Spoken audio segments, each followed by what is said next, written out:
예수께서 그들을 데리고 베다니 앞까지 나아가사 손을 들어 그들에게 축복하시더니 축복하실 때에 그들을 떠나 하늘로 올려주시니 그들이 그에게 경배하고 큰 기쁨으로 예루살렘에 돌아가 늘 성전에서 하나님을 찬송하니라. 아멘.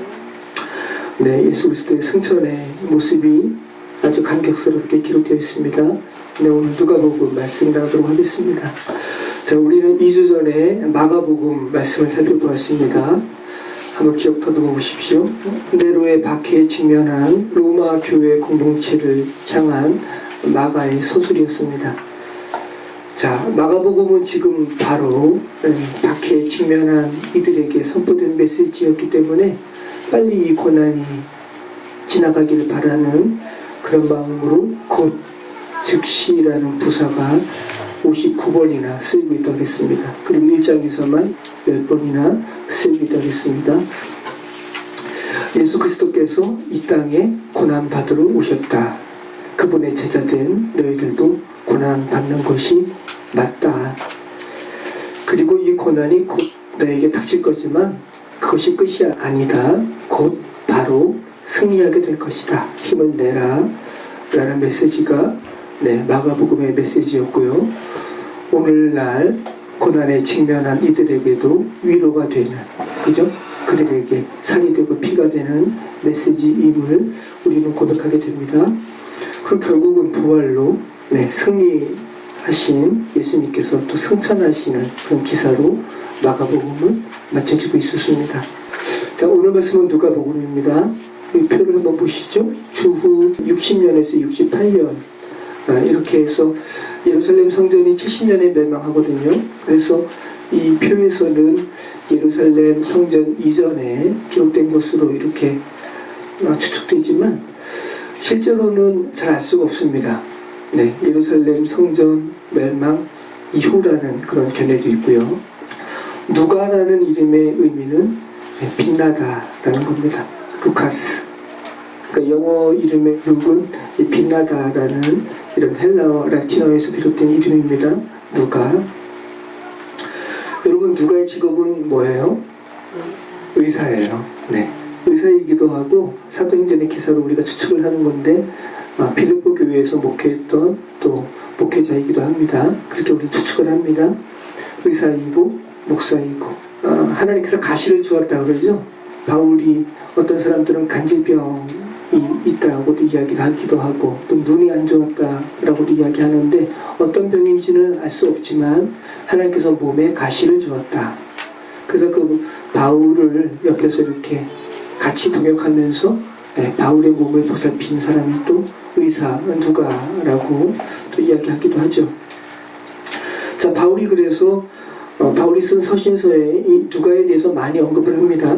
골로새서 4장 14절 사랑을 받는 의사 누가와 또 데마가 너희에게 문안하느니라. 빌레몬서 1장 14절 또한 나의 동역자 마가 아리스다고 데마 누가가 문안하느니라. 디모데후서 4장 11절 누가가 나와 함께 있느니라. 내가 올 때에 마가를 데리고 오라. 그가 나의 일에 유익하니라. 지난번에 우리가 마가복음 전하면서 잠깐 살핀 거죠. 마가가 제일 처음에는 바울 마음에 안 들었는데 시간이 지나면서 마가가 성숙했습니다. 그러면서 이제 마가 데리고 오라. 그가 나에게 유익하다라고 이야기하죠. 자, 바울 서신에서 바울은 문안 인사를 보낼 때 자기와 함께 있는 동역자들을 이렇게 열거를 하면서 유대인을 먼저 쓰고 이방인을 나중에 썼다 그럽니다. 그래서 누가를 맨 나중에 쓰죠. 나의 동역자 마가 아리스다고 데마 누가 이렇게 누가를 후자에 넣고 있습니다. 그래서 누가는 사복음서는 말할 것도 없고 신약 성서 27권 중에 유일한 이방인입니다. 신약 성서를 저술한 사람들 중에 유일하게 이방인이라는 거야. 나머지는 다 유대인이고. 그럼 여러분 잠깐 여러분이 착각을 하신다면 디모데도 있는데요. 그죠? 디도도 있는데요. 자, 근데 여러분 보세요. 디모데 전후서는 디모데가 쓴 것이 아니에요. 누가 썼어요? 바울이 바울이 썼어요. 디모데에게. 목회 서신이죠. 디도서도 마찬가지입니다. 디도라는 헬라인에게 바울이 쓴 거예요. 디도가 쓴 게 아니라. 그죠? 네. 자, 그리고 여러분, 디모데는 아버지는 헬라 사람입니다. 근데 어머니는 유대 사람이에요. 그래서 모계로는 유대인이라는 거죠. 이스라엘은 어머니가 유대인이면 유대인입니다. 그래서 어머니를 누구라 그래요? 유니게. 외조모는 로이스. 자, 누가복음은 헬라 사람인 유다인 입장에서는 진짜 잃어버린 자, 저들은 사람도 아니지라고 외면하는 헬라 사람이 복음서를 썼다라는 거예요. 그리고 바울과의 여러 전도 여행에 동참하면서 사도행전을 우리가 읽게 되면 우리가 알 수 있는데, 복음의 놀라운 능력을 눈으로 목격하고 또 듣고 또 바울을 통해서 또 초대교회 사도들에 대해서 들은 누가가 썼다라는 거예요. 그러니까 산증인이라는 겁니다. 복음의 산증인 누가는.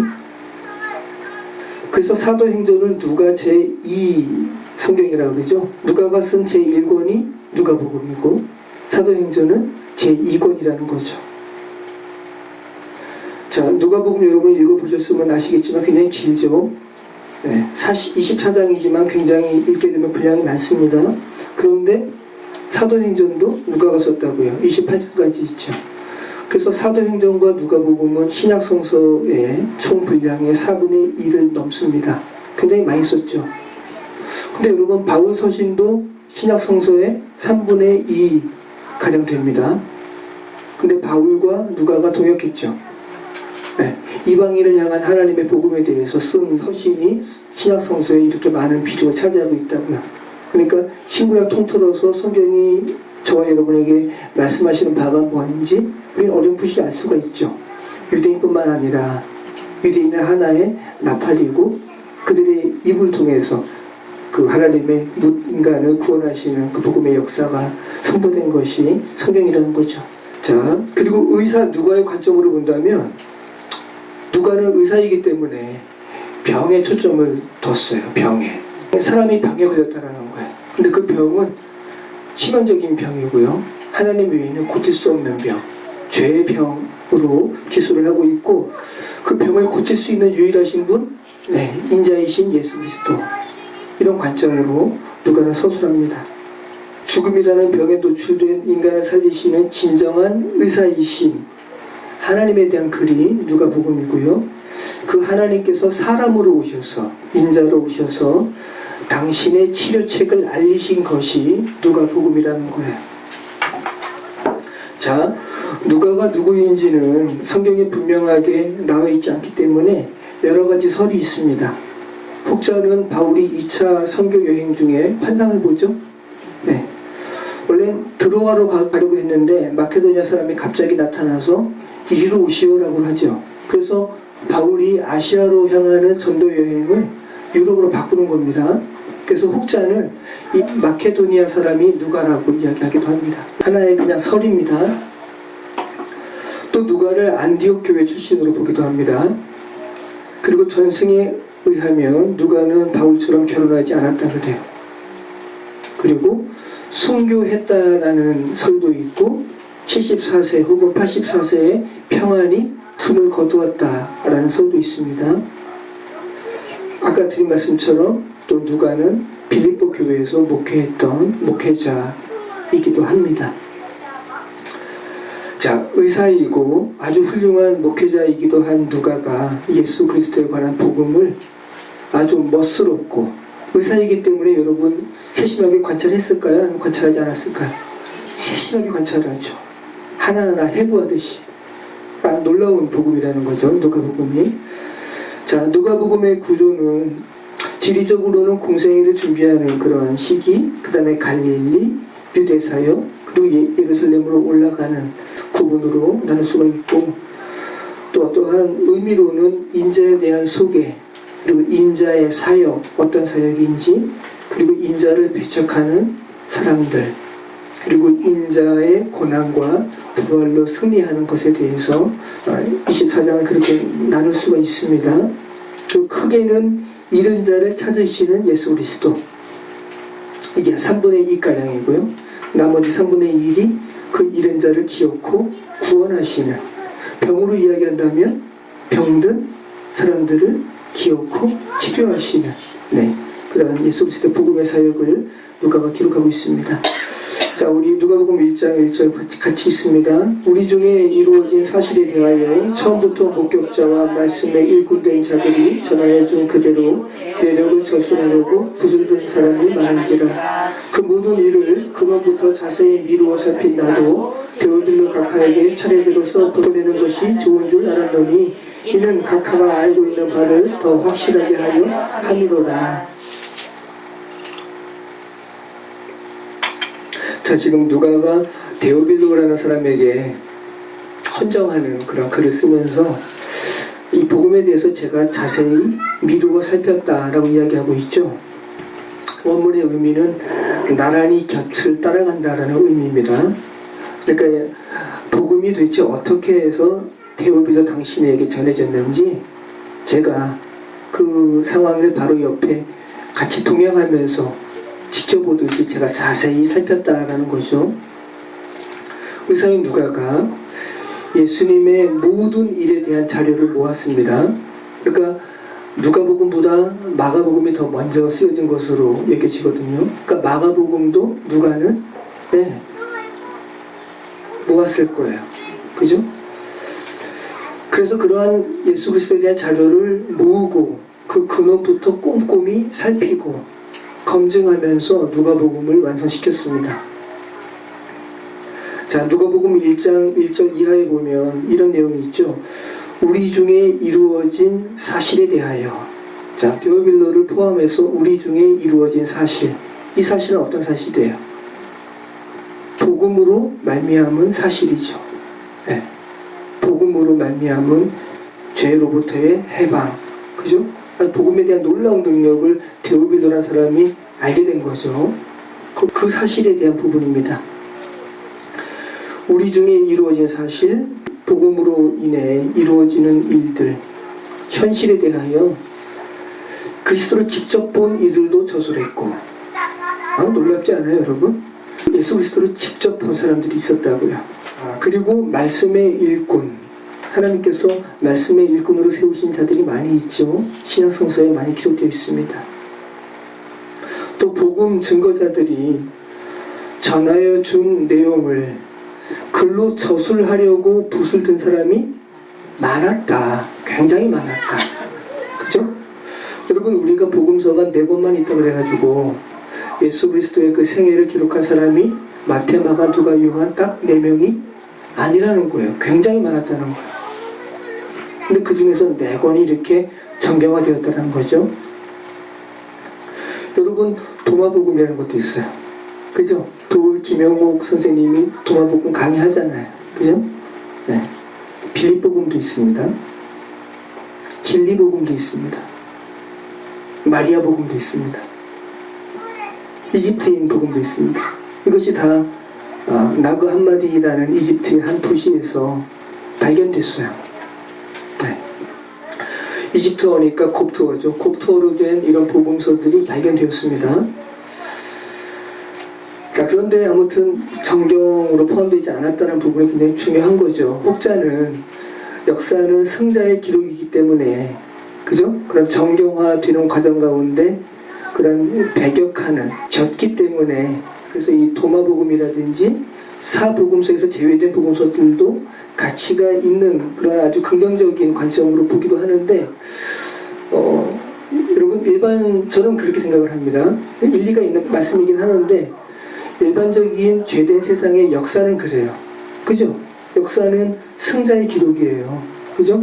삼국사기 다 승자의 기록이에요. 거기서 아주 불명예스럽게 기록한 사람들이 만약에 정권을 탈취했다면 그 반대가 되겠죠.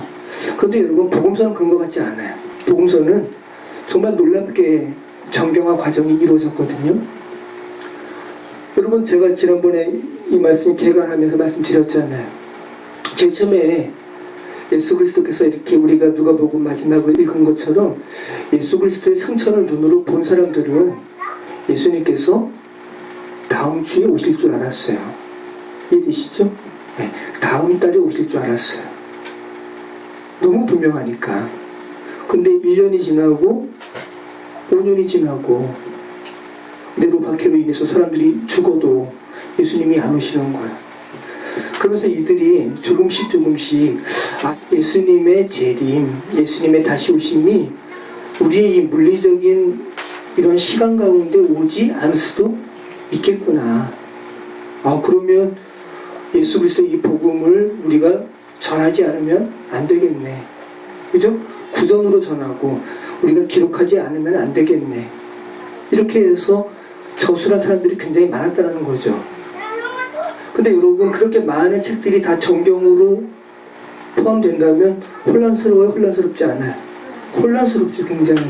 그죠? 그래서 정경화 과정이 이루어진 겁니다. 그래서 어떻게 정경화 과정이 이루어졌냐 하면, 단순하게 이야기하면 당시 초대교회의 여러 공동체 가운데 이런 서신들, 바울 서신, 뭐 도마복음, 무슨 복음, 요한복음, 마태복음, 마가복음 많이 흩어졌을 거 아니에요. 초대교회가 얼마나 많아요, 그죠? 근데 정경화 과정 가운데 각 공동체마다 권위 있게 그 예배 가운데 읽혀지는 것들이 뭐가 있을까 조사한 거예요.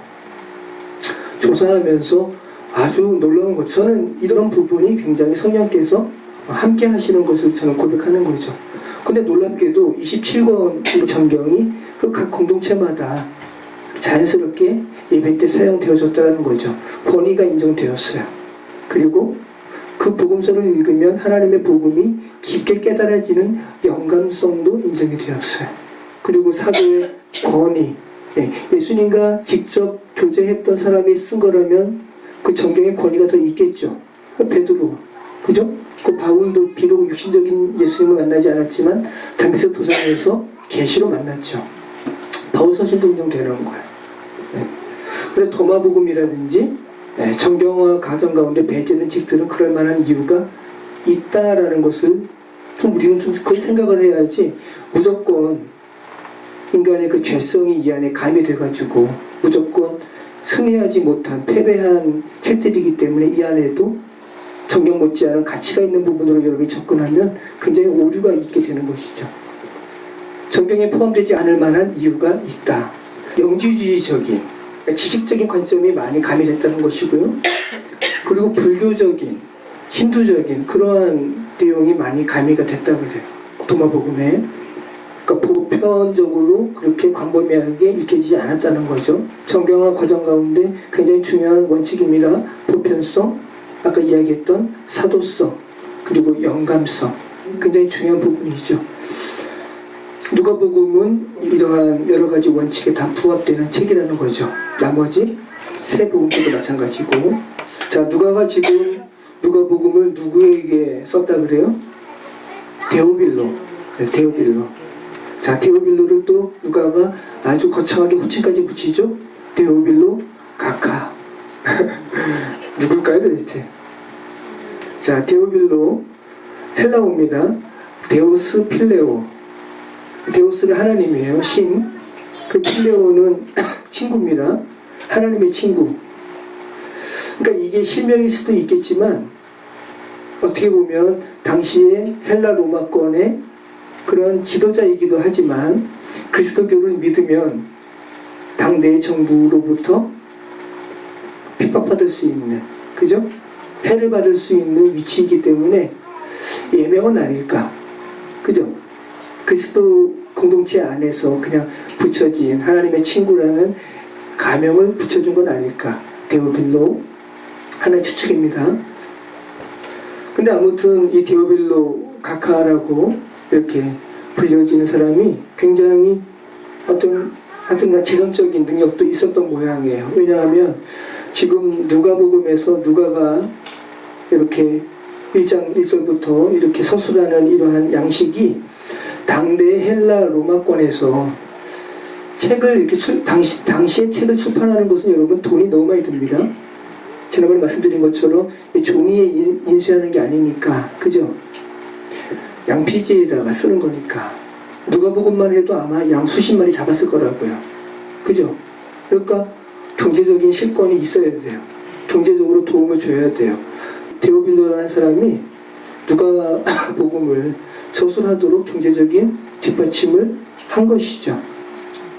그리고 그에게 헌정하는 그런 내용을 지금 쓰고 있는데, 이러한 양식이 당대에 그러한 헬라 로마권에서 책을 그렇게 저술하는데 후원하는 사람들에게 이렇게 헌정하는 내용과 비슷하다는 거죠. 그렇게 우리는 누가와 데오빌로 관계로 좀 생각할 수 있을 것 같고, 또 누가가 이 누가복음은 그럼 데오빌로 한 사람에게만 읽으라고 쓴 것인가? 그건 아니죠. 데오빌로가 그리스도인이니까, 그죠? 누가복음 공동체에게 데오빌로가 이렇게 글을 썼으면 그 공동체에게 이 글이 읽혀졌겠죠. 자, 그런데 우리가 사도행전은 누가복음 두 번째 책이라고 아까 말씀드렸는데, 사도행전에서는 데오빌로 각하라고 안 합니다. 사도행전 1장 1절에 이렇게 이야기합니다. 데오빌로요, 내가 먼저 쓴 글은 뭐예요? 누가복음이죠. 내가 먼저 쓴 글에는 무릇 예수께서 행하시며 가르치시기를 시작하신부터 그가 택하신 사도들에게 성령으로 명하시고 승천하신 날까지의 일을 기록하였노라. 그리고 사도행전은 그리고 성령께서 함께 하시면서 주의 복음이 소아시아와 유럽으로 전파되는 그런 기사가 쓰여진 거죠. 근데 이 제2 두 번째 누가의 책에서는 데오빌로 각하라고 안 하고 데오빌로예요. 이제 맘먹습니다. 어떤 부분일까요? 친해졌기도 했고, 지금 데오빌로가 복음에 대해서 지금 알아가는 거잖아요. 그죠? 제일 처음에는 데오빌로가 높은 사람이에요. 누가도 지혜롭죠? 그걸 인정하면서 데오빌로 각하, 우리에게 이루어진 복음에 대하여 제가 그런부터 자세히 살폈습니다. 근데 수년이 지난 다음에 데오빌로가 그리스도 안에서 성숙해졌어요. 아, 내가 세상적으로는 그래 이렇게 권위가 있고 높은 사람이지만 그리스도 안에서는 우리 모두 한 형제구나. 내가 무슨 총독이라는 호칭을 어떻게 내가 받나. 그죠? 성숙했습니다. 누가도 그것을 알고 데오빌로요. 그죠? 자, 어쨌든 누가가 데오빌로에게 복음에 대하여 근원부터 자세히 살핀 누가가 차례대로 써 보낸다고 말하고 있고, 그 목적이 뭐라는 겁니까? 데오빌로가 배운 복음의 확실함을 더하기 위해서, 그 목적이라는 거예요. 그래서 누가복음을 읽으면 아, 복음이 이렇게 확실한 것이구나 라는 것을 알게 하려는 목적이 누가복음 저술 목적이라는 거죠. 그렇다면 여러분도 누가복음을 읽으실 때 이 목적을 인지하고 읽으셔야 되는 거죠. 그죠? 자, 여러분이 의사 누가라면 이 누가복음을 어떻게 기록했겠습니까? 여러분이 지금 이방인이죠? 유대인이 아니죠. 그죠? 여러분이 이방인인 입장에서 복음서를 기록한다면 어떻게 기록을 했겠어요? 유대인뿐 아니라 이방인도 구원하시는 복음의 능력을 깨달았다면, 그리고 바울과 함께 동역하면서 그 복음이 얼마나 능력 있게 이방인들에게 미치는 것을 누가가 목격했다면, 그 복음서를 기록할 때 이방인에 대한 강조를 할까요, 안 할까요? 굉장히 많이 하겠죠. 그래서 누가복음에는 이방인의 강조가 굉장히 강합니다. 그리고 유대인에게 있어서 이방인은 어떤 자들이에요? 잃어버린 자들이에요. 가치 있게 여기지 않습니다. 그런데 누가는 예수님께서 누구를 위해서 오셨다? 잃어버린 자를 위해서 오셨다라는 것을 강조하는 거예요. 그리고 그 잃어버린 자들 안에는 이방인뿐만 아니라 세리, 장녀, 죄인, 여자, 병자를 다 망라합니다. 그리고 흥미롭게도 바리새인에 대해서도 마태복음보다 누가복음은 조금 더 우호적이에요. 바리새인에 대해서 물론 마태복음처럼 아주 배척하고 배격하고 혼내는 말씀도 하고 있지만, 바리새인은 좋게도 여기는 그런 부분도 있습니다. 우리 같이 한번 읽어보겠습니다. 누가복음 13장 31절. 곧 그때 어떤 바리새인들이 나와서 이르되 나가서 여기를 떠나소서, 헤롯이 당신을 죽이고자 하나이다. 우리가 마태복음이라든지 마가복음에서는 발견하지 못한 문장이죠. 바리새인이 예수님을 걱정하는 듯한 그런 구절도 누가는 쓰고 있죠. 여러분, 바리새인이라고 해서 다 멸망받아야 돼요? 그죠? 아니죠? 바리새인들에게도 구원의 기회를 줘야 돼요, 안 줘야 돼요? 줘야죠. 네. 그러니까 이런 의미에서 바리새인도 하나님의 잃어버린 자들이죠. 그죠? 복음을 온전히 모르니까. 그래서 누가복음은 아주 포괄적으로 잃어버린 자들에게 기회를 주려는 그러한 아주 보편적이고 포괄적인 누가의 배려가 담겨 있는 책이라는 겁니다. 그리고 누가는 누구에게 관심이 많은가? 가난한 자들에게 많습니다. 속으로 여러분들, 아, 난 가난해, 너무 좋다. 자, 우리 누가복음 6장 20절 같이 읽습니다. 예수께서 눈을 들어 제자들을 보시고 이르시되 너희 가난한 자는 복이 있나니 하나님의 나라가 너희 것이니라. 네. 자, 이것이 평지에서 마태복음의 산상수훈처럼 같은 내용인데 누가복음에서는 평지에서 이렇게 이런 교훈의 말씀을 하셨다고 나옵니다. 자, 그런데 여러분, 마태복음에는 이 산상수훈에서 이 비슷한 말씀에 가난한 자는 복이 있나니 하나님의 나라가 천국이 너희 것이며라고 마태복음에 기록되어 있는데 이 가난한 자 앞에 하나의 수식어가 더 붙죠. 심령이 가난한 자. 그래서 제가 신대원에서 이렇게 배울 때 교수님이 그 말씀 하시더라고요. 마태복음은 상대적으로 부유한 공동체였기 때문에 심령이 가난한 자라는 이런 의미를 더한다고 그렇게 이야기하십니다. 그렇다고 해서 그러면 누가복음에서 나오는 이 가난한 자가 그러면 물질적으로만 가난한 자인가? 아닙니다. 그죠? 심령이 가난한 자도 포함된 거예요. 그러니까 더 누가복음이 더 포괄적입니다. 심령뿐 아니라 모든 것에 결핍이 있는 자. 가난한 건 뭐예요? 네, 없다는 거예요. 결핍이 있다는 거죠. 누가복음에서 말하는 가난한 자는 힘이 없고 의존적인 자입니다. 의존적인 자들. 그래서 힘을 가진 자들에 의해서 쉽게 착취당하는 자들. 오늘날 한국 사회에 이러한 가난한 자들이 너무 많죠. 그죠? 자, 여러분, 힘이 없고 의존적인 대표적인 대상이 누구예요? 아기죠, 아기. 아기예요, 아기. 그리고 장애를 가진 자들이죠. 힘이 없고 의존적이에요. 누군가의 도움을 받지 않으면 생활을 영위할 수 없는 자들. 그러니까 아기와 장애를 가진 자들이죠. 근데 여러분, 아기를 한번 초점을 맞춰본다면 힐리나 웬이 이렇게 얘기를 했는가, 아무튼 누가 이렇게 얘기를 했는데 굉장히 공감이 가는 말씀이죠.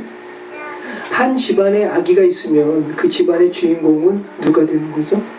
아기가 주인공이 되는 거예요. 네. 온갖 돌봄과 관심이 그 아기에게 쏠리죠. 그리고 그 돌보는 것이 기뻐요. 어른들도. 그죠? 성경이 말하는 겁니다. 아기뿐만 아니라 장애를 가진 자들, 사회 속에서 결핍을 가진 자들이 이같이 아기와 같다는 거예요. 네. 가난한 자가 그렇다는 겁니다.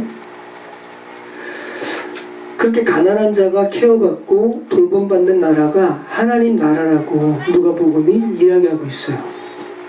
그럼 지금 우리가 살아가는 이 나라는 하나님의 나라입니까? 아니죠. 그죠? 네, 아니죠. 전년들은 다 저희 동서하고 다 그래요. 많이 좋아졌어요. 많이 좋아졌죠. 그렇지만 하나님의 나라가 완전하게 도래한 건 아니죠. 그죠? 네. 자, 가난한 자는 그러면 여러분 어떤 자들인가? 자신의 결핍된 처지를 인지하고 하나님께 철저히 의존하는 자들이 가난한 자입니다. 그럼 여러분, 물질적으로 부유한 자들 중에서도 가난한 자들이 있을 수 있죠. 그죠? 네, 있죠. 그리고 하나님께서는 철저히 그들을 찾아가셔서 한 명 한 명 고쳐주시는 분이 예수 그리스도이십니다. 그래서 누가복음에서 누가는 진단해요. 마치 바울 서신을 보는 것 같습니다. 이 세상 사람들은 다 죄라는 치명적인 질병에 걸린 자들이라는 거고요. 그리고 그 질병은 오직 예수 그리스도만이 고칠 수 있으며 자기가 의사니까 그런 식으로 쓰고 있는 거야. 그리고 그 예수 그리스도의 치료법은 놀랍게도 자기가 죽는 거예요.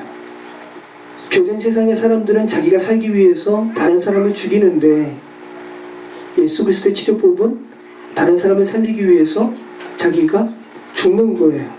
이것이 바로 잃어버린 자들을 위해서 구원하러 오신 예수 그리스도의 치료책입니다. 그죠? 진정한 의사이신 예수님께서 정작 자신을 죽음에 내모심으로 만인을 살리시는 역설을 누가복음이 기록하고 있습니다. 그것은 다른 복음서도 마찬가지죠.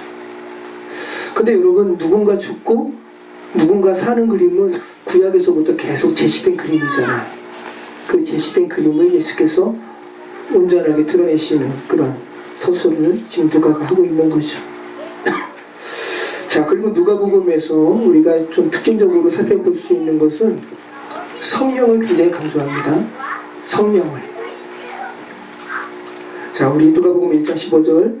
이는 그가 주 앞에 큰 자가 되며 포도주나 독한 술을 마시지 아니하며 모태로부터 성령의 충만함을 받아. 네, 세례 요한에 대한 서술입니다. 1장 45절. 천사가 대답하여 이르되 성령이 내게 임하시고 지극히 높은 이의 능력이 너를 덮으시니 이러므로 나실 바 거룩한 이는 하나님의 아들이라 일컬어지리라. 네, 마리아에게 천사가 이야기하는 거죠. 2장 27절. 성령의 감동으로 성전에 들어가매 마침 부모가 율법의 관례대로 행하고자 하여 그 아기 예수를 데리고 오는지라 시므온이 아기를 안고 하나님을 찬송하여 이르되 주제여 이제는 말씀하신 대로 종을 평안히 놓아주시는도다. 네, 시므온에 대한 부분에 이 성령이 나오죠. 4장 1절. 예수께서 성령의 충만함을 입어 요단강에서 돌아오사 광야에서 40일 동안 성령에서 이끌리시며. 네, 아담이 실패한 것을 예수께서 승리하시는 이런 과정 가운데 성령께서 예수를 광야로 내모셨다라는 부분이 언급되어 있습니다. 누가복음 4장 14절. 예수께서 성령의 능력으로 갈릴리에 돌아가시니 그 소문이 사방에 퍼졌고. 누가복음 4장 18절. 주의 성령이 내게 임하셨으니 이는 가난한 자에게 복음을 전하게 하시려고 내게 기름을 부으시고 나를 보내사 폴린 자에게 자유를 눈먼 자에게 다시 보게 하며 전파하며 눌린 자를 자유롭게 하고. 누가복음 10장 10절. 그러나 귀신들이 너희에게 항복하는 것으로 기뻐하지 말고 너희 이름이 하늘에 기록된 것으로 기뻐하라 하시니라. 그때에 예수께서 성령으로 기뻐하시며 이르시되 천재의 주제이신 아버지여 이것을 지혜롭고 슬기 있는 자들에게는 숨기시고 어린아이들에게는 나타내시는 감사하나이다. 그렇소이다. 이렇게 된 것이 아버지의 뜻이니이다. 내 아버지께서 모든 것을 내게 주셨으니 아버지 외에는 아들이 누구인지 아는 자가 없고 아들과 또 아들의 소원대로 계시를 받는 자 외에는 아버지가 누구인지 아는 자가 없나이다 하시고 제자들을 돌아보시며 조용히 이르시되 너희가 보는 것을 보는 눈은 복이 있도다. 내가 너희에게 말하노니 많은 선지자와 임금이 너희가 보는 바를 보고자 하였으되 보지 못하였으며 너희가 듣는 바를 듣고자 하였으되 듣지 못하였느니라.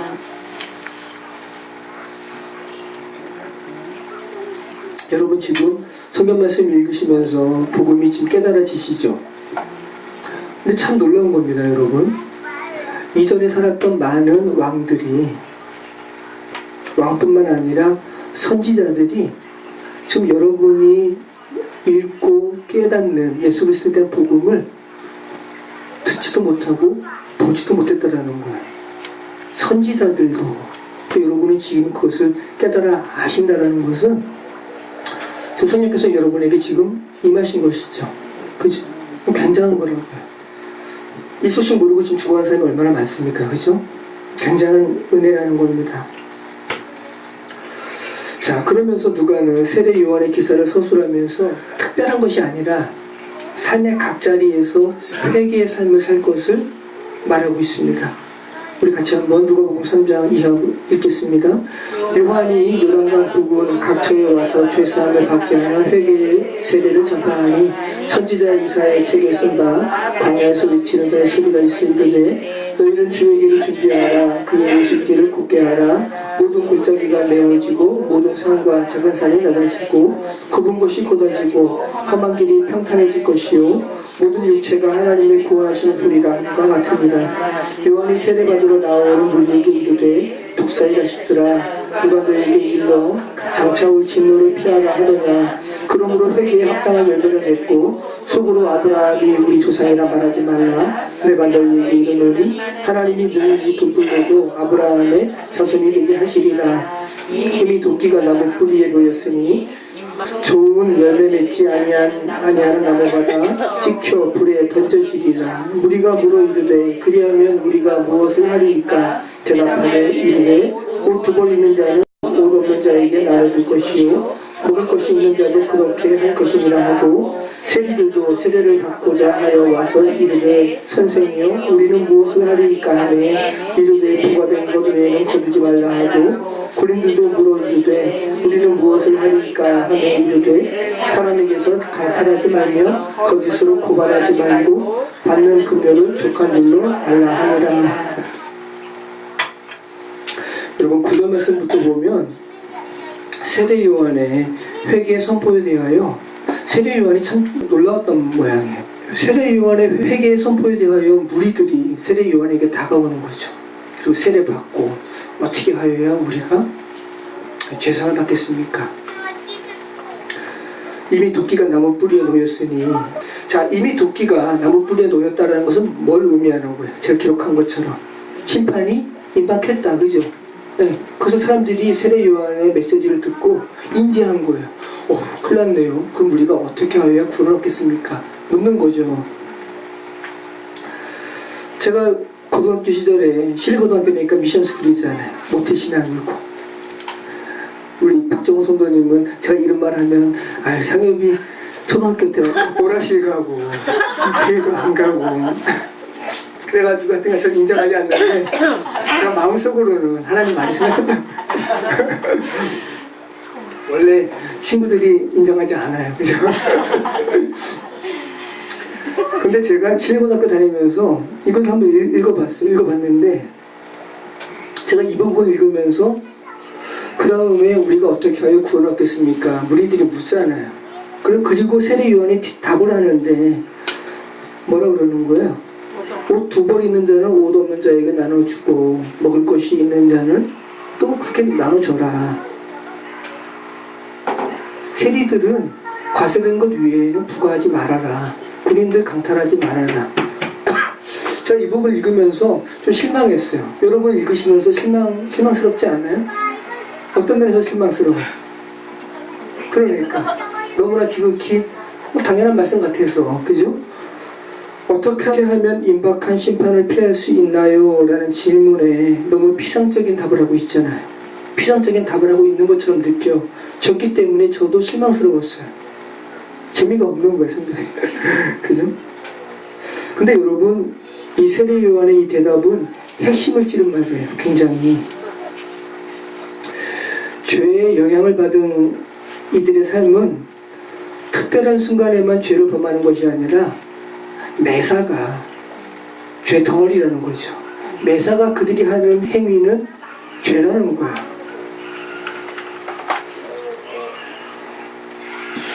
매 순간 죄를 노출하는 삶을 그들이 산다는 겁니다. 옷이 두 벌 있을 필요가 없다는 거죠. 만약에 하나님의 나라를 인지한 사람들은 자기가 먹고 살만한 것은 누가 예비하셔요? 하나님께서 예비하신다고요. 그러니까 자기가 지금 현재 영위한 것 이상을 과도하게 가지려고 할 필요가 없는 거죠. 지금 미국에서 통조림, 낭비되는 통조림 엄청 많다 그래요. 먹지 않고 버려지는 통조림. 근데 아프리카에서는 먹을 것 없어서 누가 죽어요? 사람들이 죽어요, 사람들이. 그죠? 이런 부분 지금 언급하는 거죠. 너희 왜 그거 통조림 만들어서 버리니? 그럼 아프리카에 나눠줘 라는 거죠. 너는 옷이 이렇게 두 벌이나 돼? 근데 어떤 사람은 옷 없어서 그렇게 헐벗고 있는데? 라는 거예요. 자, 여러분, 세례 요한의 이 기적을 사람들이 수용하게 되면 누가 웃는 세상이 돼요? 가난한 사람들이 웃는 세상이 돼요. 그죠? 네. 장애인들이 웃는 세상이 돼요. 아기들이 웃는 세상이 되는 거예요. 누가복음에서 계속 강조하고 있는 거죠. 자, 너무 일상적인 것을 지적하니까 식상한 듯 하지만 하나님께서 세례 요한을 통해서 정말 핵심을 다룬 거죠. 핵심을. 너희 삶의 종말을 피하려고, 멸망을 피하려고 너무 거창한 것 하려고 하지 마. 너희 일상 자체가 지금 죄인데 매일의 삶에 너에게 주어진 것들에 만족하고 나누어. 사람들에게, 아기들과 같은 사람들에게, 장애를 가진 이들에게 나누어. 그게 임박한 진노를 피하는 거야 라고 말을 하고 있는 겁니다. 그러니까 이게 단순한 말씀이 아니라는 거죠. 너무 식상해서 사람들은 아마 이때 세례 요한에게 세례를 받으려고 왔던 사람들도 아마 에게 그랬을 거예요. 그죠? 에게 고장 이거예요. 에게. 근데 그게 아니라는 거죠. 그죠? 누가복음 3장 23절 우리 같이 읽습니다. 예수께서 가르치심을 시작하실 때에 30세쯤 되시니라. 사람들이 아는 대로는 요셉의 아들이니 요셉의 위는 헬리요, 그 위는 마따시요, 그 위는 레위요, 그 위는 멜기요, 그 위는 안나요, 그 위는 요셉이요, 그 위는 멜레아요, 그 위는 멘나요, 그 위는 마따다요, 그 위는 나단이요, 그 위는 다윗이요, 그 위는 이세요, 그 위는 오벳이요, 그 위는 보아스요, 그 위는 살몬이요, 그 위는 나손이요, 그 위는 아미나답이요, 그 위는 아니요, 그 위는 헤스론이요, 그 위는 베레스요, 그 위는 유다요, 그 위는 야곱이요, 그 위는 이삭이요, 그 위는 아브라함이요, 그 위는 데라요, 그 위는 나홀이요, 그 위는 수룩이요, 그 위는 루이요, 그 위는 벨렉이요, 그 위는 헤보요, 그 위는 살라요, 그 위는 가이나니요, 그 위는 아박사시요, 그 위는 셈이요, 그 위는 노아요,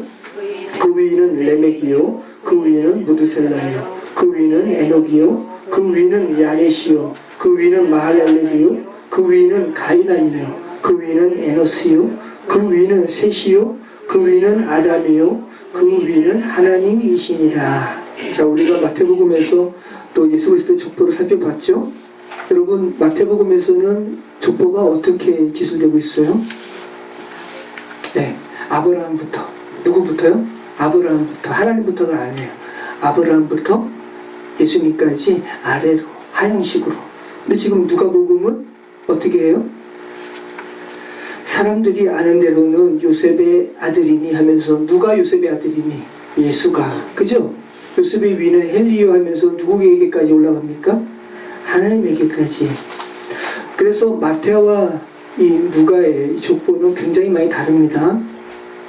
근데 참 정말 많이 다릅니다. 단순히 하향식, 상향식, 또 아브라함, 하나님 이 정도까지가 아니라 예수 그리스도의 육신의 아버지인 요셉의 아버지부터 달라요. 지금 요셉의 아버지, 그러니까 예수 그리스도의 육신적으로는 할아버지라고 지금 누가복음이 표현하는 것은 누구예요? 헬리죠. 예수께서 사람이 아는 대로는 요셉의 아들인데 그 요셉의 위는 누구라고요? 헬리라고요. 그런데 마태복음에서는 요셉의 아버지를 누구라고 하고 있습니까? 같이 있습니다. 아소르는 사독을 낳고 사독은 아킴을 낳고 아킴은 엘리웃을 낳고 엘리웃은 엘리아사를 낳고 엘리아사는 mat단을 낳고 mat단은 야곱을 낳고 야곱은 마리아의 남편 요셉을 낳았으니 마리아에게서 그리스도가 칭하는 예수가 나시니라. 자, 그럼 마태복음에서는 예수 그리스도의 육신적인 아버지 요셉의 또 아버지를 누구라고 이야기하고 있는 거예요? 야곱이라고. 그런데 누가복음에서는 헬리라고. 전혀 다르잖아요. 네. 그래서 이 마태복음과 누가복음의 이 족보상의 불일치를 설명하기 위해서 굉장히 많은 시도가 있어요. 헬리가 요셉의 아버지가 아니라 요셉의 장인 마리아의 아버지라는 거예요. 그래서 여러분도 아마 들어보셨을 거예요. 마태복음은 예수 그리스도의 부계를 다룬 족보고 누가복음은 예수 그리스도의 모계를 다룬 족보다. 뭐 이렇게 이야기하기도 합니다. 정확한 건 모르겠습니다. 마리아의 아버지가 정말 헬리인지 그건 모르겠습니다. 그런데 우리가 인정해야 할 것은 뭐냐 하면 이러한 불일치에 대해서 우리는, 근데 성경도, 성경의 저자는, 궁극적인 저자는 누구시라고요? 성령 하나님. 근데 성령 하나님도 이 족보상의 불일치를 인지하셨을까요? 인지하지 않으셨을까요? 당연히 인지하셨겠죠. 그럼에도 불구하고 이 족보상의 불일치를 이렇게 온전하게 성경 속에 이렇게 두신 이유는 뭘까요? 마태복음은 마태복음만의 그러한 특성대로 너희가 살펴야 되는 것이고, 그죠? 누가복음만의 특성을 너희가 살펴야지 거기에 대해서 이 불일치로 인해서 너희가 혼란스러워할 필요가 없다라는 겁니다. 자, 마태는 마태의 의도대로 14대씩 끊으면서 42대로 아브라함부터 예수님까지 42대를 그렇게 기술했죠. 근데 누가복음은 아브라함보다 20명의 남자들을 더 열거합니다. 네. 자, 여기 지금 누가복음 보세요. 누가복음 보면은 예수 그리스도의 위는 누구요 하면서 아브라함이요 라는 부분이 34절까지 나오죠. 유대인들의 조상은 아브라함부터예요. 자, 그런데 누가복음이 아브라함 위로 20명의 남자를 더 열거한다는 것은 예수님께서, 그죠? 유대인의 조상만의 그리스도가 아니라는 것을 지금 증거하고 있는 거죠. 그러면서 그 위는 누구요? 하나님. 예수님은 유대인 너희들만의 메시아가 아니셔. 예수님께서는 만인의 모든 사람의 메시아시어라는 것을 누가가 자신이 또 이방인이잖아요. 얼마나 이걸 쓰면서 깊게 와닿았을까요? 누가가, 그죠? 유대인과 이방인을 망라한 온 인류에게 미치는 복음을 미루어 살핀 누가의 저술이 바로 누가복음 3장 족보의 기술이라는 겁니다. 자, 누가복음 4장 16절 이하 같이 읽습니다. 예수께서 그 자라나신 곳 나사렛에 이르사 안식일에 늘 하시던 대로 회당에 들어가서 성경을 읽으시려고 서심해 선지자 이사야의 글을 드리거늘 책을 펴서 이렇게 기록된 데를 찾으시니 곧 주의 성령이 내게 임하셨으니 이는 가난한 자에게 복음을 전하게 하시려고 내게 기름을 부으시고 나를 보내사 포로된 자에게 자유를 눈먼 자에게 다시 보게 함을 전파하며 눌린 자를 자유롭게 하고 주의 은혜를 전파하게 하려 하시니라 하였더라. 네, 아주 놀라운 말씀입니다. 예수님께서 공생애를 시작하시기에 앞서서 이사야의 말씀을 인용하시면서 공식적으로 메시아의 사역을 하실 것임을 공표하신 본문이에요. 참 여러분 놀라운 장면이죠. 예수님께서 이 말씀하실 때 얼마나 감격스러우셨을까요? 예수님께서 완전하신 인간으로 오셨거든요. 아기부터. 그래서 예수님께서 메시아라는 사실을 사람들이 인정할 수 없는 거예요. 예수님의 가족들조차도 우리 형이 메시아라고? 그죠? 그들은 예수님께서 아이 때부터 인간적인 모습 다 봤잖아요. 배설도 하셨어요. 왜? 인간으로 오셨으니까. 그죠? 그리고 가끔은 연약한 모습을 보이실 수도 있어요. 아팠을 수도 있어요. 저렇게 연약하고 우리랑 똑같은 저 형인데, 우리 오빠인데 메시아라고? 예수님의 형제도 인정하지 않거든요. 근데 예수님이 요셉의 아들 목수라는 사실을 또 많은 사람들도 알죠. 근데 그 예수님이 메시아라고 하니까 죽이려고 하는 거죠. 말도 안 되는 거거든요. 근데 예수님은 성경 말씀을 계속 읽으시면서 이 말씀이 나를 향하여 이 말씀에서 말씀하시는 그 인물이 나구나라는 것을 아셨거든요. 그리고 때가 돼서 사람들 앞에서 이사야 말씀을 인용하시면서 내가 메시아이심을 지금 공표하는 상황입니다. 얼마나 감격스러우셨을까요? 참 놀라운 말씀이긴 해요. 제가 이 말씀을 읽으면서 내가 만약에 그 옆에 있다면 예수 그리스도를 메시아로 인정할 수 있을까? 이때 예수 그리스도를 인정하지 않는 사람들은 지극히 정상으로 자기들은 생각을 했을 거라고요. 그죠?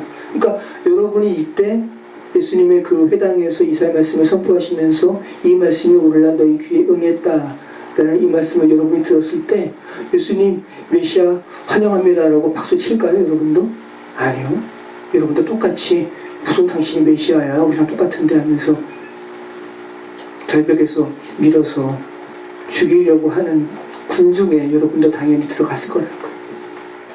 자, 예수님께서 이 은혜를 선포하십니다. 이사야 말씀을 인용하시면서 예수님께서 당신의 메시아이심을 드러내시면서 선포한 내용이 뭐라고요?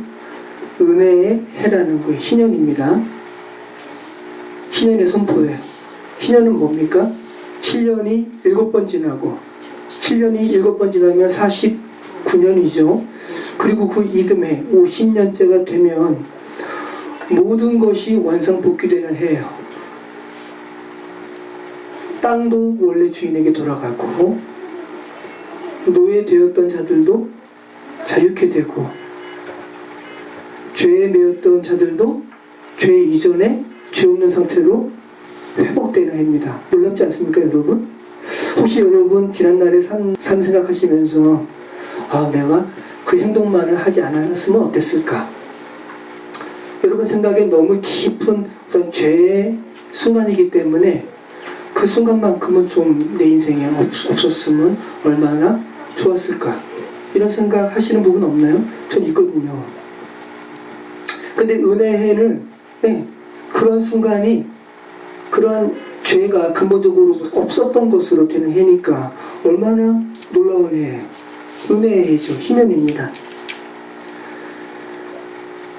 땅도 원래 주인에게 돌아가고 노예되었던 자들도 자유케 되는 해니까 죄된 세상에서는 이루어질 수 있는 해예요? 아니면 결코 이루어질 수 없는 해예요? 결코 이루어질 수 없는 해죠. 여러분에게 노예가 있는데 50년이 됐어요. 그 노예 그냥 방면할 수 있어요? 뭐 어떤 사람에게는 그럴 수 있겠죠. 여러분이 열심히 일해서 땅을 샀어요.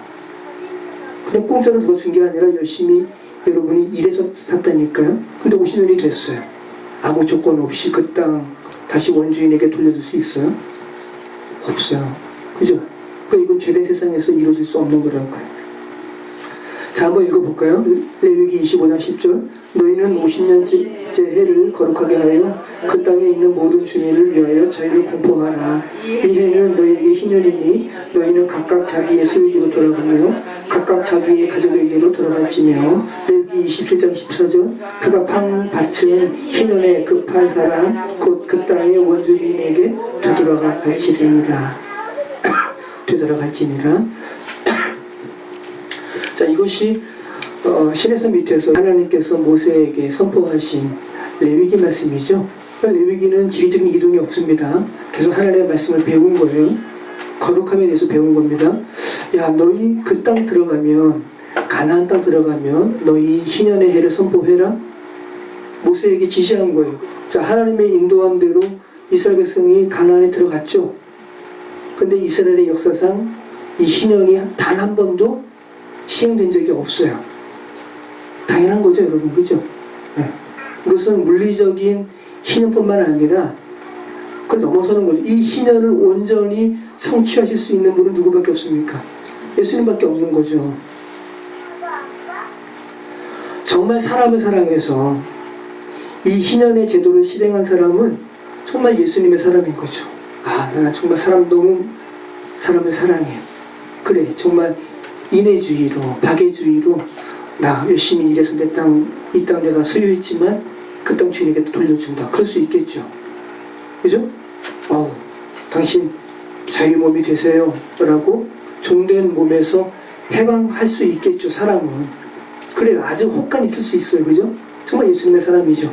그런데 그가 어떤 사람이 죄에 매였는데 당신 죄에 대해서 자유하세요 라고 말할 수 있어요? 없어요. 그러니까 예수님께서 그 말씀하시니까 바리새인들이 신성 모독한다 그러고 죽이려고 그러는 거죠. 그죠? 그러니까 이 희년을 온전히 이룰 수 있는 분은 예수님밖에 없다고요. 어떤 질병 가운데 매여있는 사람에게 지금 소리 선생이 아프신데 제가 정말 그런 능력이 있으면 나을지어다라고 그죠? 예수님밖에 없습니다. 그죠? 네. 그럼 여러분, 예수님께서 2000마리의 돼지떼에게 들어간 귀신에게 매여 있었던 사람을 자유케 하신 것은 그 사람 입장에서는 뭐가 선포된 겁니까? 희년이 선포된 거죠. 자유케 된 거죠. 12의 혈루증 앓던 여인에게 뭐가 선포된 거예요? 희년이 선포된 거죠. 소경 바디메오에게 뭐가 선포된 거예요? 희년이 선포된 거죠. 세리 삭개오에게도 뭐가 선포된 겁니까? 희년이 선포된 거죠. 여러분이 예수 그리스도의 복음을 듣고 죄가 더 이상 여러분을 옥죄지 않는다면 저와 여러분에게도 뭐가 선포된 거예요? 희년이 선포된 거죠. 그러니까 여러분, 누가가 이야기하는 거예요. 모든 사람은 예수 그리스도께서 선포하시는 은혜의 희년의 선포가 필요하다. 다 너희는 죽었기 때문에 죄 가운데. 그 말씀을 예수님께서 누가복음 13장에서 하십니다. 자, 모든 사람이 죄 아래에 있다라는 거예요.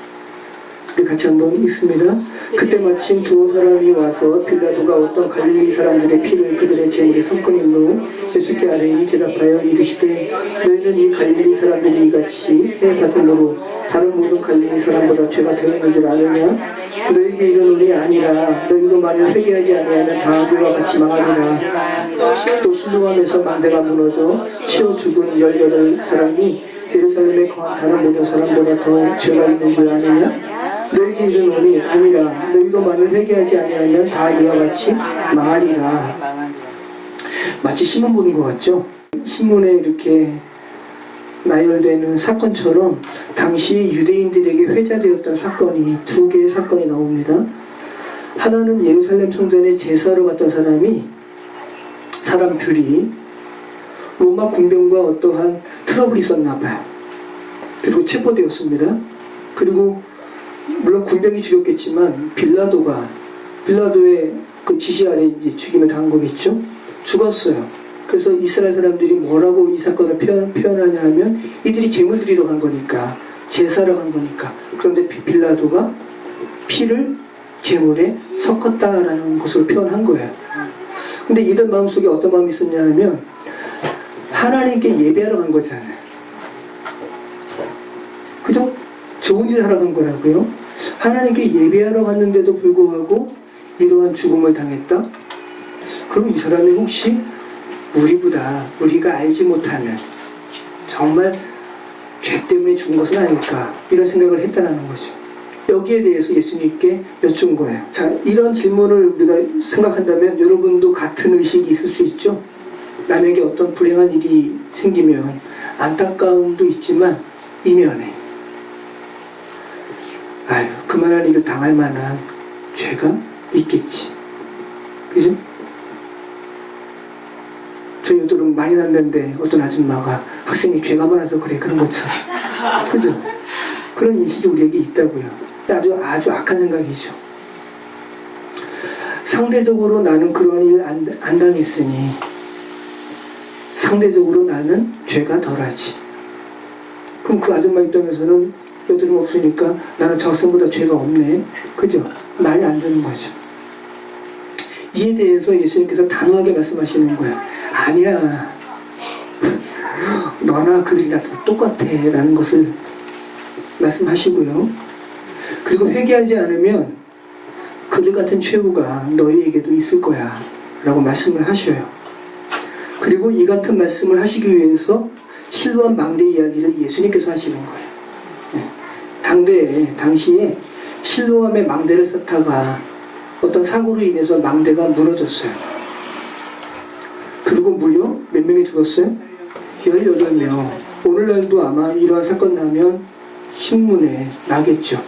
자, 그러니까 당시에 이게 얼마나 이게 뉴스 같은 얘기고, 그러니까 지금 성경에 말하는 이 기사는 저와 여러분의 오늘날의 기사라는 것을 지금 예수님께서 말씀하시는 거죠.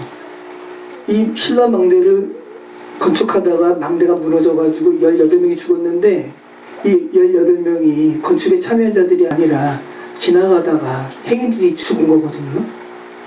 그러니까 얼마나 난데없는 죽음이에요. 그죠? 근데 여러분 가만히 보십시오. 오늘날 이 같은 죽음이 있어요, 없어요? 얼마나 많아요, 이런 죽음이. 그러면 그들의 죽음이 여러분보다 죄가 더 많아서 죽었어요? 아니죠. 그죠? 그러니까 지금 성경이 말씀하고 있는 바는 이와 같은 사건은 불특정 다수에게 얼마든지 미칠 수 있는 거고요. 그리고 우리는 이러한 위험한 시간 가운데 살아가는 거죠. 우리에게도 닥칠 수 있는 사건이라고요. 어느 누가 그러는 겁니다. 비행기 타시면 밖에는 비행기가 시속 몇 킬로로 달리는 거예요. 그 영화에도 그런 거 있지 않아요? 비행기 유리가 깨지면 사람이 갑자기 밖으로 확 빨려 들어가죠. 그런데 비행기 안에서 여러분 잠을 자잖아요. 그죠? 근데 비행기와 그 밖의 유리는 두께가 한 얼마큼 될까요? 1cm 될까요? 유리판 사이로 죽음과 우리는 잠자고 먹고 그 안에서, 그러니까 우리의 삶은 여러분 목숨 걸고 살아가는 삶이죠. 그죠? 그 죽음 바로 건너편에서 이렇게 먹고 자고 하는 우리의 삶이 놀랍다라는 거죠. 정말 여러분, 우리의 묻 인생은 서커스의 외줄타기와 같은 인생이에요. 운 좋게 하루하루 넘기지만 근본적인 치료를 받지 않으면 모두 부서진 망대에 깔린 인생이라는 거죠. 예수님께서 말씀하시는 거예요. 그리고 그러한 우리의 인생이 영원의 삶을 준비하는 기회라는 것을 예수님께서 말씀하십니다. 자, 누가복음 16장 1절 이하 같이 있습니다. 또한 제자들에게 이르시되 어떤 부자에게 청지기가 있는데 그가 주인의 소유를 낭비한다라는 말이 그 주인에게 들린지라. 주인이 그를 불러 이르되 내가 내게 대하여 들은 이 말이 어찌 되느냐. 내가 보던 생하라 청지기 직무를 계속하지 못하리라 하니 청지기가 속으로 이르되 주인이 내 직분을 빼앗으니 내가 무엇을 할까. 땅을 파자니 힘이 없고 빌어먹자니 부끄럽구나.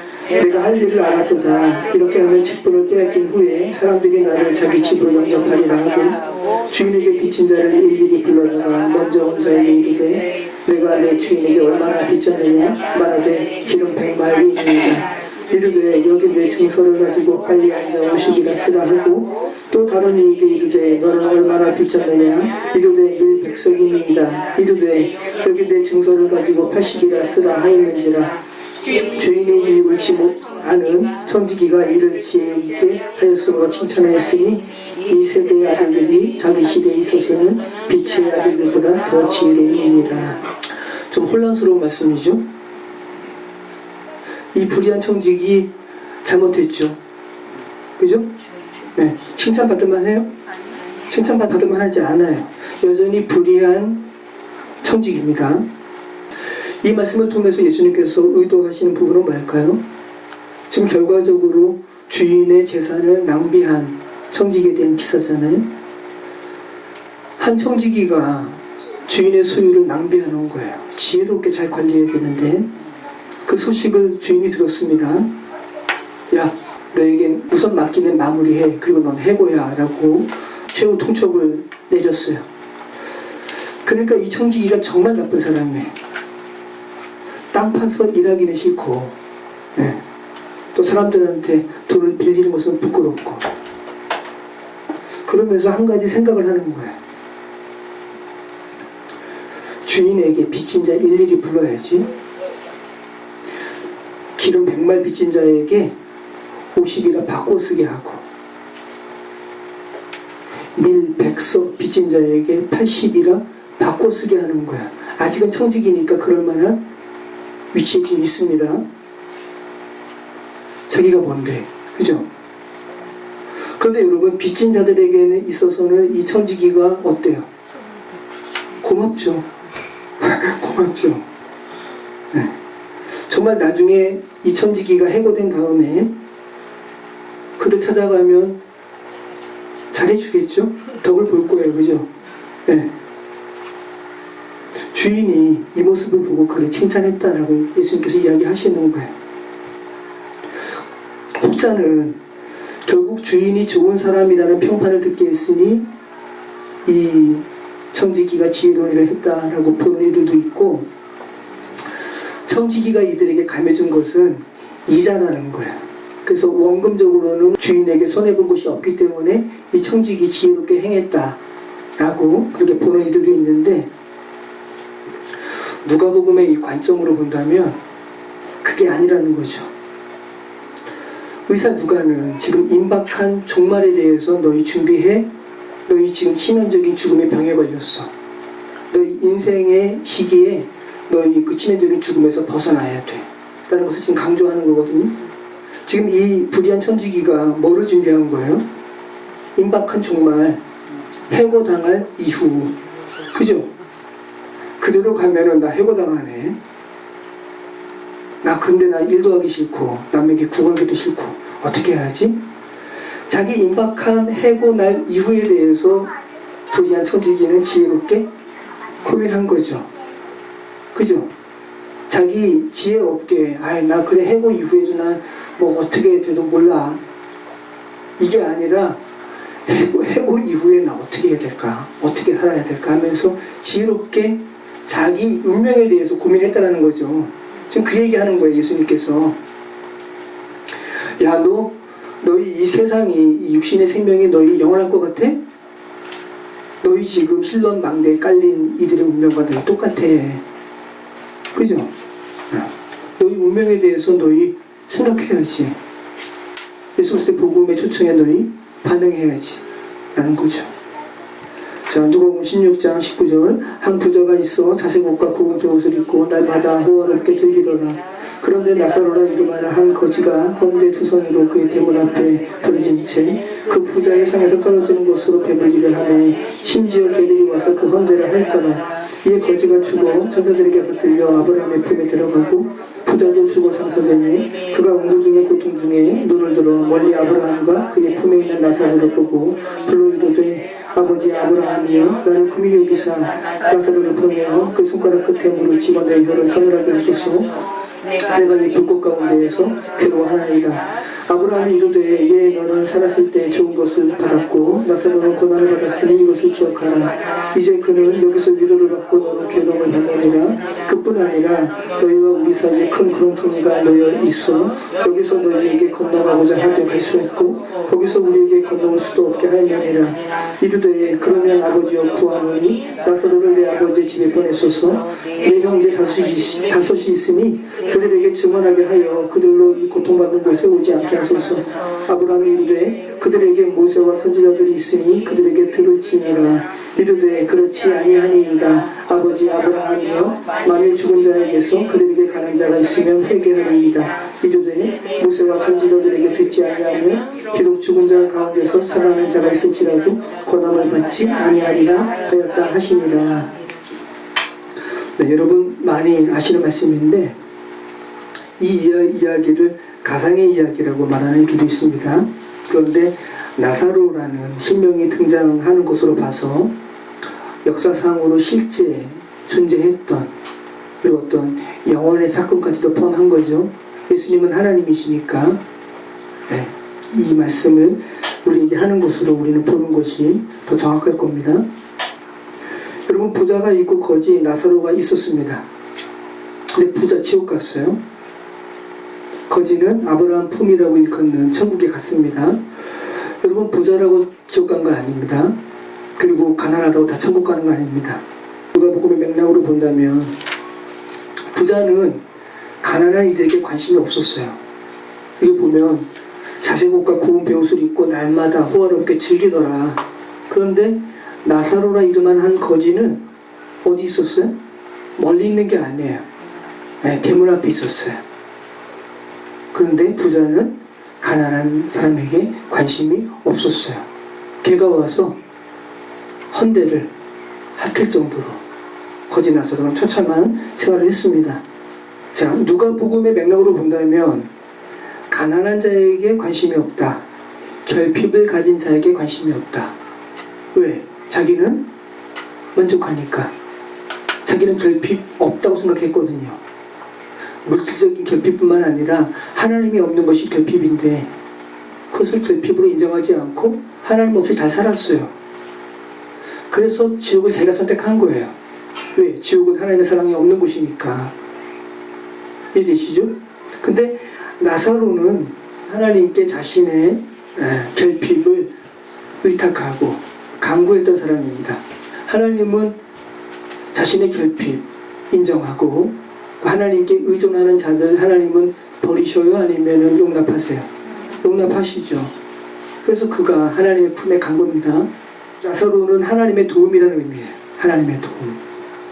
하나님의 도움을 바랬던 사람, 하나님을 의지했던 사람, 나사로입니다. 결국 영혼의 상태가 갈리고요.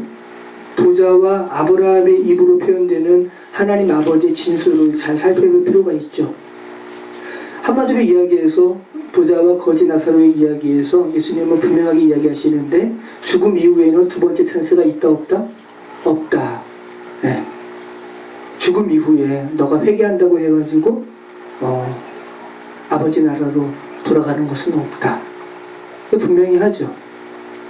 자, 세컨 찬스가 없다는 부분을 지금 부자와 거지 나사로에 대해서 이야기하고 있고, 또 하나는 죽음 가운데에서 다시 살아나는 거 신비로워요? 신비롭지 않아요? 굉장히 신비롭죠? 지금 부자가 지금 그 이야기 하거든요.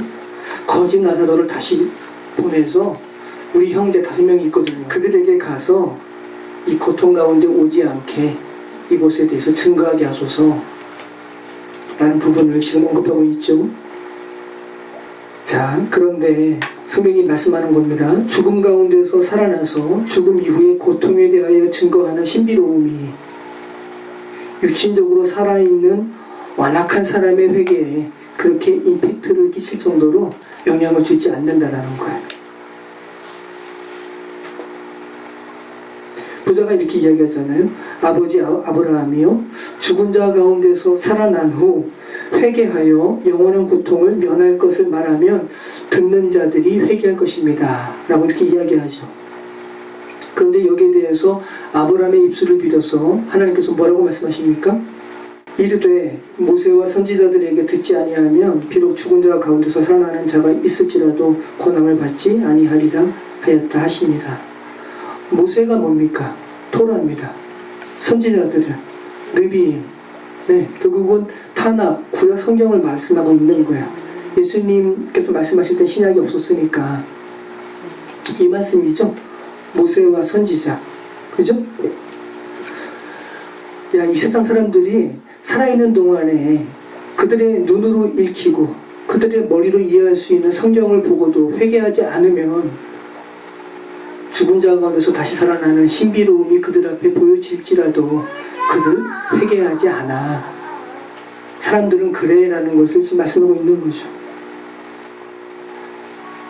자, 누가복음 24장 13절. 그날에 그들 중 둘이 예루살렘에서 25리 되는 엠마오라 하는 마을로 가면서 이 모든 된 일을 서로 이야기하더라. 그들이 서로 이야기하며 문의할 때에 예수께서 가까이 이르러 그들과 동행하시나 그들이 눈이 가리워져서 그인 줄 알아보지 못하거늘 예수께서 이르시되 너희가 길 가면서 서로 주고받고 하는 이야기가 무엇이냐 하시니 두 사람이 슬픈 빛을 띠고 머물러 서더라. 그 한 사람이 글로바라 하는 자가 대답하여 이르되 당신이 예루살렘에 체류하면서도 요즘 거기서 된 일을 혼자만 알지 못하느냐. 이르시되 무슨 일이냐. 이르되 나사렛 예수의 이름이 그는 하나님과 모든 백성 앞에서 말과 일에 능하신 선지자이거늘 우리 대제사장들과 관리들이 사형 판결에 넘겨주어 십자가에 못 박았느니라. 우리는 이 사람이 이스라엘을 성령할 자라고 바랐노라. 이뿐 아니라 이 일이 일어난 지가 사흘째요 또한 우리 중에 어떤 여자들이 우리로 놀라게 하였으니 이는 그들이 새벽에 무덤에 갔다가 그의 시체는 보지 못하고 와서 그가 살아나셨다 하는 천사들의 나타남을 보았다 함이라. 또 우리와 함께 한 자 중에 두어 사람이 무덤에 가 과연 여자들이 말한 바와 같음을 보았으나 예수는 보지 못하였느니라 하나니 이르시되 미련하고 선지자들의 말한 모든 것을 마음에 더디 믿는 자들이요 그리스도가 이런 고난을 받고 자기의 영광에 들어가야 할 것이 아니냐 하시고 이에 모세와 모든 선지자의 글로 시작하여 모든 성경에 쓴 바 자기에게 관한 것을 자세히 설명하시니라. 아멘. 우리 성경 개관 설교하면서 제가 말씀 나눈 바 있습니다. 그죠? 이거죠. 이게 모세와 모든 선지자의 글로 시작하여 모든 성경에 쓴 바 자기에게 관한 것을 자세히 설명하십니다. 구소설적인 그런 관점으로 예수님께서 성경을 보셨고요. 그죠? 그 성경에 쓴 바를 지금 엠마오로 가는 두 제자에게 가르쳐 주신 거죠. 여러분이 많이 아는 찬양을 통해서도 아는 것처럼 엠마오로 두 제자가 예수 그리스도 십자가 사건 이후로 예수님께서 메시아가 아니시구나 실망한 마음으로 터벅터벅 자기 고향으로 돌아가고 있었습니다. 그런데 부활하신 예수님께서 그 엠마로 가는 두 제자 옆에 갑자기 나타나시면서 거니시면서 이야기하시는 거예요. 죽은 줄만 알았던 예수님께서 그들과 동행하셨습니다. 물론 그들은 예수님인지 모릅니다. 왜 그들이 예수님인 줄 알아보지 못했다고 나와요? 16절에 나오죠. 그들의 눈이 가리워진 거예요. 스스로 가린 게 아니라. 그죠? 여러분이 성경을 읽으면서 예수님에 대해서 알지 못하도록, 인식하지 못하도록 가리는 그런 세력이 있다라고 지금 이야기하는 거죠. 보고 싶은데 가리워진 거예요. 그럼 누군가가 가리워진 것을 풀어줄 수 있겠죠. 그죠? 자, 왜 가리워졌습니까? 원문을 보면 에크라툰토라는 말입니다. 붙잡다라는 거예요. 고수하다, 억제하다라는 말입니다. 권력, 세기, 지배권이라는 크라토스라는 말에서 온 말입니다. 뭇 영혼으로 하여금 예수를 그리스도로 알아보지 못하게 하는 권력이 있고 세기가 있다라는 거죠. 물론 1차적으로는 완고한 자기 자신이죠. 자기 자신의 지금껏 살아왔던 사고방식으로 인해서 고착화된 자기 자신의 사고방식. 하지만 근본은 이 세상에, 그죠? 공중의 권세 잡은 자들, 우리를 속이게 하고 죽이게 하고 멸망케 하려는 사단, 나아쉐, 그죠? 근본적으로는 그들의 세력인 것이죠. 그러면서 대화를 합니다. 어떤 대화예요? 무엇에 관한? 나사렛 예수의 일에 관한 대화입니다. 25절 말씀 보면 눈이 가리워져서 예수님을 알아보지 못하는 엠마오 마을로 가는 두 제자에게 예수님께서 뭐라 그러세요? 미련하고 선지자들의 말한 모든 것, 그죠? 느비임이죠. 야, 예언서에서 그토록 나 예수에 대해서 그토록 너희에게 이야기했잖아. 너희 그렇게 많이 읽었잖아. 그런데도 그 읽는 것을 마음에 더디 믿는 미련한 자들이요 라고 이야기하죠. 그리스도께서 십자가에서 고난받는 것, 그것이 아버지의 뜻인 것을 성경에서 누차 이야기했잖아. 근데 왜 못 깨닫니? 이 미련한 것들아 라고 이야기하고 있고요. 그러면서 누가가 또 뭐라고 이야기합니까? 모세와 토라입니다. 네. 또 모든 선지자, 느비임. 그러니까 모든 선지자의 글부터 시작해서 모든 성경에 쓴 바, 케투빔까지 포함한 거죠. 토라, 느비임, 케투빔 합쳐서 타낙이라고 했습니다. 그러니까 구약 성경을 다 통틀어서 말씀하시는 거예요. 야, 구약 39권에 나에 대해서 이렇게 많이 기록되어 있었잖아. 그러면서 구약 39권에 예수 그리스도에 대해서 기록된 것을 예수님께서 그들에게 자세히 설명하셨다. 여기 설명하셨다. 디엘 메뉴셴이라는 말입니다. 철저하게 설명하다. 말의 의미를 살피다. 자기 나라 말로 번역하다. 네. 제자들이 이해할 수 있게 예수님께서 완전히 번역하듯이 성경에 쓰인 구소서적인 그런 맥락을 엠마로 가는 두 제자에게 가르쳐 주셨다는 거예요. 어디서부터? 창세기부터 말라기까지. 그들의 입장으로는 창세기부터 역대하까지. 그들은 타락이 역대하로 맞춰지고 있으니까.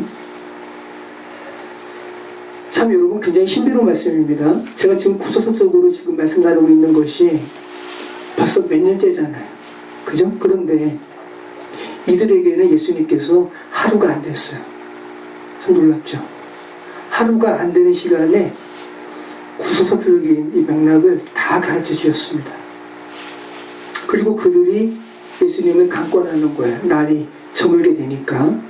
그리고 예수님과 어떤 집에 유하고, 그리고 예수님께서 성찬을 베푸셨어요.